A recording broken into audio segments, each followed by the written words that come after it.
Hello, my name is Paul Doherty. I'm the EVP for Engineering for the Ventera Group and the former Managing Director of GDG and founder of GDG. These slides were helpfully prepared by Dr. Indrasen Tushiantan, who's the current MD of GDG, and he's also a geotechnical engineer. So my personal background is I'm a geotechnical engineer by training, and formed GDG in 2011. After about 10 years of growing the business, it was acquired by the Ventera Group. And I'm currently looking after the front end and development support activities for the Ventera Group, which we call the engineering the engineering phase.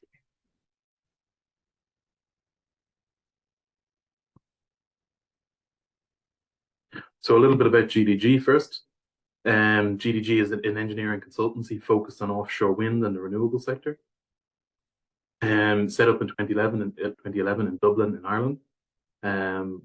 We focus on a range of different sectors, including engineering design, engineering support, covering both foundations, cables, survey management, and so on. So there's a core focus there with a number of different sectors. And these also extend to transport and installation analysis in ports and harbors. Our original roots were very much in the geosciences in GDG. So we have core expertise in survey management, core expertise in ground modeling, and we like to get involved in the very early stages of the project to try and de-risk that project by minimizing the potential for unforeseen ground conditions later on. And that's the topic of the presentation today, very much to talk about unforeseen ground conditions, geotechnical risk management, and how that can be facilitated by taking different actions through the design process and development process as an offshore wind farm matures from those early stages of site selection through to detailed design and into construction. As I mentioned, GDG was acquired by the Ventera Group in 2021. I'll talk a little bit about Ventera in a second. In terms of geographical footprint, GDG has always worked very much in an international environment. And now has offices in still headquartered out of Dublin, Ireland, but offices in the USA, in Europe, in Utrecht, in the Netherlands, as well as presence in Spain and Portugal, and most recently established a number of offices locally within the APAC region in places like Taiwan, Japan, South Korea, and Australia. We've got 170 staff focused on offshore renewable energy around the world. And growing quite rapidly. And over the last decade, we've worked on approximately 50 gigawatts of offshore wind projects. And those projects include everything from projects at the construction stage, looking at installation issues, projects at very concept selection, looking at constraints analysis and so on, and everything in between through kind of concept feed and detailed design. It's worth mentioning that GDG has expertise and capabilities in both fixed offshore wind as well as floating offshore wind. And I think we have a database of floating concepts and floating foundations that we've looked at over the last 10 years. And I think that database numbers into well over 100 at this stage, different concepts that we've either analyzed, supported with testing regimes, or done due diligence on. So we have a very good core capability within the floating sector, which is proving very useful now as that sector is maturing. In terms of Ventera and the Ventera organization, Ventera is a pure play offshore wind service company. So Ventera is 100% focused on delivering the energy transition. And the way it's doing that is by investing in service companies within the offshore wind space. We have 8 companies in the group in total, with about 600 staff. It's based out of the UK, and we're looking at the full life cycle offering. And when we say the full life cycle offering, what we mean is we're looking at the engineering, the build, and the support phase. So the engineering, build, and support phase. And engineering is kind of everything up until construction. The build phase is kind of self-explanatory. It's post FID, and then support is looking at companies and then activities within the maintenance timeline. At the moment, we have 8 companies in the group. As I said, 5 of those are in the engineer space, and those are GDG, who I'm representing here today. Inspire, which is a environmental consultancy, or Tech, a UXO specialist risk management business, Partrack, a Med-Ocean consultancy, and Naver Energy, a dedicated project management firm. In the build phase, we have Osbit, which is a bespoke mission equipment company developing novel and unique equipment for offshore projects, including subsea equipment as well as automated tooling and robotics. And we also have Foundocean, which is a specialist grouting company, which has done a huge proportion of the world's offshore grouting over the last 20, 30 years. And Baltec, a company focused on connectors for moorings and for cable connectors and so on. So talking a little bit about seabed risk and what that represents. I mean, seabed risk is present on every project because the soil fundamentally is spatially variable. It's inhomogeneous. I think one of the biggest things that we often don't consider is, of all of the materials that you use on your project, I mean, you have turbine components coming in, you have foundations coming in made of steel or concrete, you have grouted connections. You test the grout, you test the steel, you test the turbine components, you test the electrical components. When it comes to soil testing and geotechnical testing, we're only testing a very, very small proportion of the overall project that we're working with and the overall site that we're working with. And when I say a small proportion, it's typically less than 0.01%. So we're taking a small representative sample and then we're extrapolating from there to come up with design conditions. And that obviously brings unseen risk into the project. Also, if we have an issue, I mean, we can change the type of foundations we have. We can modify the specifications. We can look at different materials. We cannot change the ground conditions. The ground conditions are the only truth on the project. They are the only thing that we cannot change. And therefore, we need to understand them as best we can within the budgets available and within the timeline available. Okay, so why do we need to understand the ground conditions so intensely?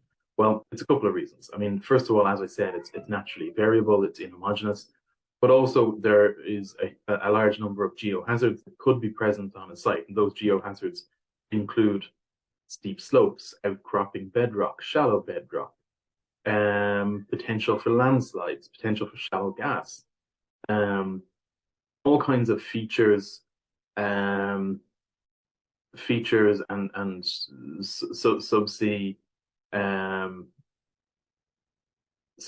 elements that could be present on your project, and if they are present, could impact on the deliverability, whether that's installation issues or design issues. So really, we need to understand those geohazards. We need to get a handle on them, and we do that through site investigation. We do that through the design process. So I've already mentioned, and a lot of these geohazards have materialized on offshore wind projects to date. Some of them have been mitigated through the process, but some of them have not. And we have had offshore wind projects that unfortunately did not go to plan. Some of those in Asia, some of those in Europe, and unfortunately, when they don't go to plan, obviously there's significant budget impacts and significant project program impacts. So we need to do everything we can to mitigate those geohazards early, so they don't materialize later on in the project when they cost so much money to resolve. So presence of boulders, shallow gas, channel systems, environmentally sensitive areas or environmentally sensitive habitats. Unexploded ordnance is a huge one. We have Ortec on board the Ventera group, specifically looking at that particular geohazard for unexploded ordnance. So in terms of overall project risk, we see a very, very clear trend that as we do more site investigation, as we gain a better knowledge of the site, the project risk comes down. As the project risk comes down, the cost certainty becomes clearer and the program certainty becomes clearer. So fundamentally, if you look at your development process, you can have a separate kind of timeline that runs along in terms of the geotechnical risk. And as your project timeline continues, hopefully your geotechnical risk reduces. But that is very much dependent on what you do with that time. So it's dependent on the sequencing of your survey activities. It's dependent on having the right technical specifications. It's depending on targeting the specific geohazards that may be present on a site. So in terms of project phases, we have four. Well, I've simplified a project into four phases here, which I can appreciate could be broken down into more detailed or granular phases. But for the purpose of today, let's just look at these. So feasibility and concept design, very much the kind of the front end, early aspect of the project. And in that timeline, typically we have no geotechnical data available. And the geophysical data available may be very limited. It may be very coarse. It may be collected for another purpose, such as oil and gas, and we're trying to repurpose it for offshore wind. And then as we move into the front end, engineering design, the FEED process, we will have some geophysical data and we will have some geotechnical data. Although at this stage in the project, the development spend is very much at risk. And as a result, the amount of testing that you can do is limited to the budget that's available and what a developer is willing to spend. So the question is, how do we do the most with those budgets? How do we get the most representative and informative geophysical and geotechnical data to de-risk the project during the FEED stage? And then once we get into detailed design, we will have detailed geotechnical data to do to make key project decisions and finalize the design. However, it's worth mentioning that during that phase, going from concept into FEED, key decisions will have to be made. You know, the locations of your substations might get locked in, the type of foundations might get locked in. And as you're making those key decisions, you're doing so on the basis of an incomplete picture of the site. So it's very important when you have that limited data set early on that you use it to the best advantage possible. Just looking at a bit more detail on that kind of process. So what can we do at different stages of the project to help inform the geotechnical understanding and de-risk the project? So early doors, we do desktop studies. There is a huge difference between the kinds of desktop studies that we can do. And fundamentally, we have desktop studies that can go into quite a lot of detail, can utilize existing information, maybe repurpose existing information. If there is, say, seismic data for oil and gas, or if there's hydrographic data that was collected for navigation purposes and so on. So a desktop study really is about gathering all of that data together and looking at how it can be used to inform the project before you ever do any survey activity.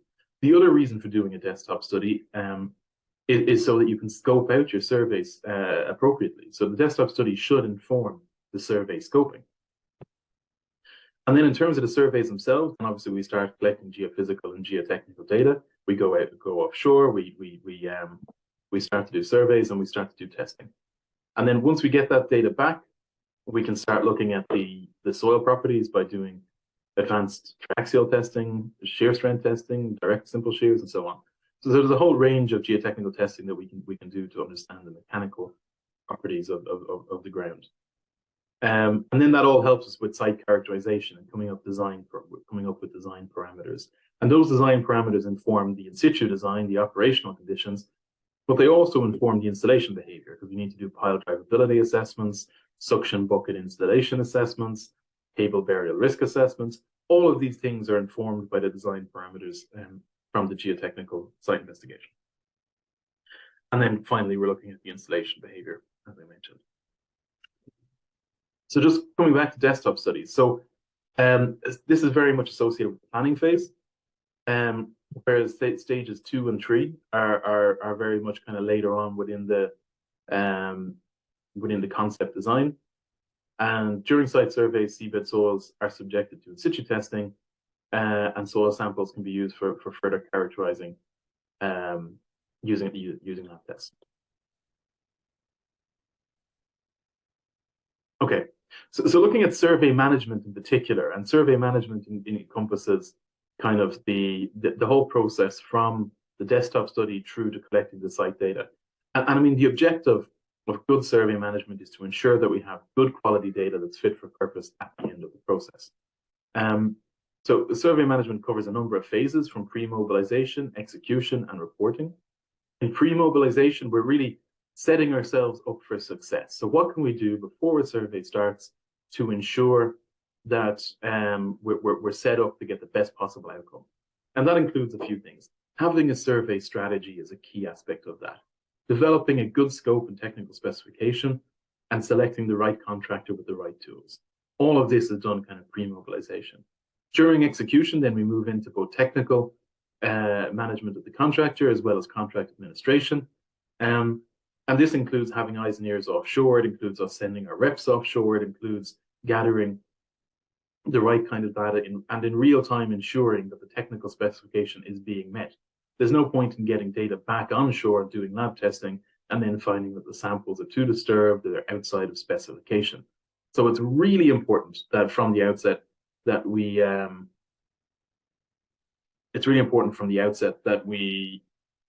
look at that sample quality in real time using high quality and well-trained offshore representatives.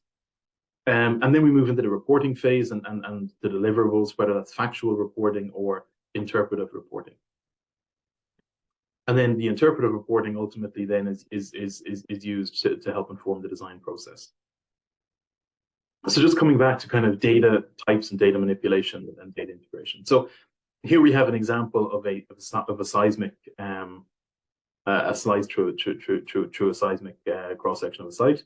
As you can see, the reflections are clearly visible. There's a lot of subsea features in this particular site. There's a lot of layering and stratigraphy, which makes for an interesting example.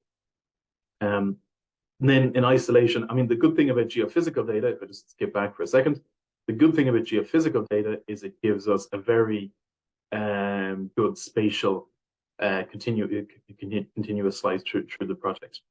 Whereas obviously the geotechnical data is very much discrete and isolated to particular locations. So not so good of a spatial coverage. However, when we integrate these two things together, it helps give us a very, very clear picture of the site, and it helps us inform the design process further. So the geophysical doesn't tell us, it tells us where layers are. It tells us spatially how features change. We may be able to get some indication of the geology based on the geophysics. However, it doesn't tell us anything about the mechanical properties, and it doesn't confirm what those individual stratigraphic layers represent. So by combining the geophysical and geotechnical, we can obviously come up with a better depiction of the site. And that helps delineate loose sand from soft, normally consolidated clay. In this particular example, we have a glacial valley that has been infilled with interbedded soft clay and sand. And there's that channel feature. Extends in this case to the west of the site. We can also look at these kind of ground models in 3 dimensions, which is very helpful for things like layout design and for looking at how we avoid certain features. In terms of the workflow for this, I won't go into it in too much detail, but it involves detailed interrogation of the geophysical data, interpretation of the geophysical data, and then combining the geophys and the geotech into a 3D model. I'm not going to go into site characterization in too much detail, except to say that when we get into the design process, we have very clear types of material that inform what type of design equations we use, what type of analysis we do, whether it's drained or undrained, and so on. When we do those analyses, we make clear distinctions between, is the soil sand, is the soil clay, is it rock, and those are obviously discrete material types. However, in the real world, that is not the way soil works. Soil is very much a continuum with some material falling into different bands, and we may have sand behavior, we may have clay behavior, but in reality, we're probably going to have a mix of the two. And like at a mineral level, they're very, very different things, but typically on an offshore wind farm site, these may be combined. We may have different layers with some sand, some clay, some silt.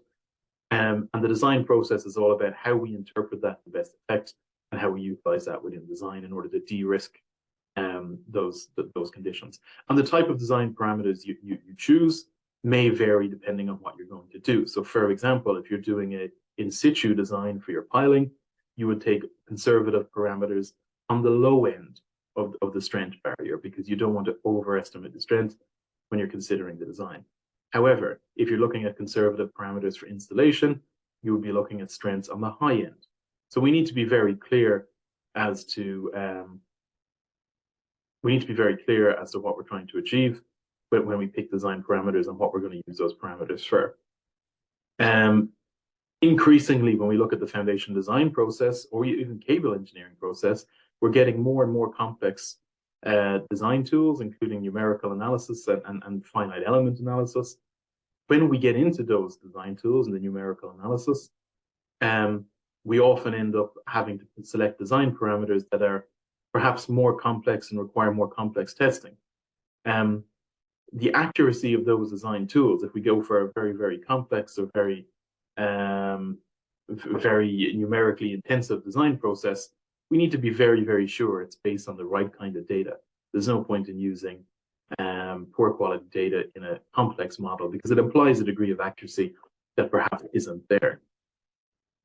And the same is true when we start looking at installation behavior. And installation behavior is particularly relevant because if we look at a number of projects recently where geotechnical risk emerged on the project, it was very much during the installation process. It wasn't necessarily an issue with the operational design or the in situ design. It was an issue with how do you get your piles into the ground. And in particular, there's been issues with pile run on projects where geohazards have materialized. And as a result, piles have sunk to a depth that was previously unforeseen. And similarly, we've had issues with piles getting into the ground on sites where they've met premature refusal, or indeed sites where drilling hasn't gone to plan. So we need to look at the type of foundation installation. Are we looking at driven, drilled, or something in between? And then once we do that, we need to come up with an installation process that is very much designed and appropriate for the specific conditions that we're looking at. So the same kind of thing applies when we look at cable installation and start doing cable burial risk assessment. The quality of the data is key to getting a good outcome. And this applies to looking at trenchability or plowability assessments and goes all the way down to selecting the right tools to accommodate the right seabed conditions. But in order to make that selection, we need to be very, very sure that we understand the seabed conditions in the first place. So if we're in very soft materials, we could be looking at jetting or fluidization. We could be looking at dredging of sand and clays, plowing, and then into drilling and putting tools if we're in a rock regime. And then, you know, you can look at the different installation equipment and literally pick your tools to suit the ground conditions to de-risk the project. And that's a key aspect of risk mitigation. Okay, so different foundation systems obviously have different design processes. We're designing for different conditions, such as dynamics, in which case we need to have, you know, the lab testing that informs the dynamic behavior of the soil and the cyclic behavior of the soil, hence the reason we do cyclic lab testing. And similarly, we're trying to avoid certain resonance frequencies. And again, if it's monopiles, we're designing between a soft. We're designing specifically to avoid the 1P, the 3P frequency bands and the excitation bands from the environmental loading as well. In terms of, I already mentioned the different design tools, and I think we're obviously seeing a transition in the sector to more advanced design tools as numerical computing power increases, which is excellent. You know, a great way forward for the industry. But as we do that, obviously we need more comprehensive information, and that means that we need to ensure that our site investigations are fit for purpose and that the design process is considered at the very, very outset when we start doing the survey strategy. And this really applies. This applies to all design processes, but even if you look at kind of the more advanced techniques, such as the PISA research project, I mean, that has a rule-based method where you can use more basic parameters that are informed by static testing and doesn't require the level of 3D bespoke numerical modeling, or you can do the full 3D FE site-specific calibration of those models, in which case obviously you need the appropriate data. Okay, so I've already mentioned, I mean, just to summarize, in order to reduce project risk, get cost certainty, get time certainty, we need the correct geotechnical knowledge of the site. And that comes about from understanding the geology, getting a good handle on the geophysics, undertaking geotechnical site investigation, integrating those things together, doing the lab testing needed to inform the design process, ensuring that advanced testing is done at the appropriate time, so as we have enough information at the right time to include it within detailed design, identify the geohazards and mitigate them, and then combine all of these within a three-dimensional ground model that can be used to manage the risk through the project. So just to summarize, the ground is spatially variable, it's homogeneous, it's uncertain. We need to reduce that uncertainty in order to minimize the risk of unforeseen ground conditions. Wind farm sites need to be investigated. That investigation absolutely has to be tailored for the site. You know, using standard specs all the time is not good for the industry. We need to modify and adapt our specifications to suit the conditions that we're encountering, and to ensure that we capture all the ground risks. And ultimately, if these risks don't get managed and mitigated through the design process, they will materialize during installation. So we need to avoid that. And geotechnics plays a key role in providing safe and efficient design solutions for foundations and cables. That's it. Thanks for listening. I'd just like to thank again Dr. Indrasenan Tushiantan, the MD of GDG, who pulled together most of these slides and the associated content. Thank you for listening.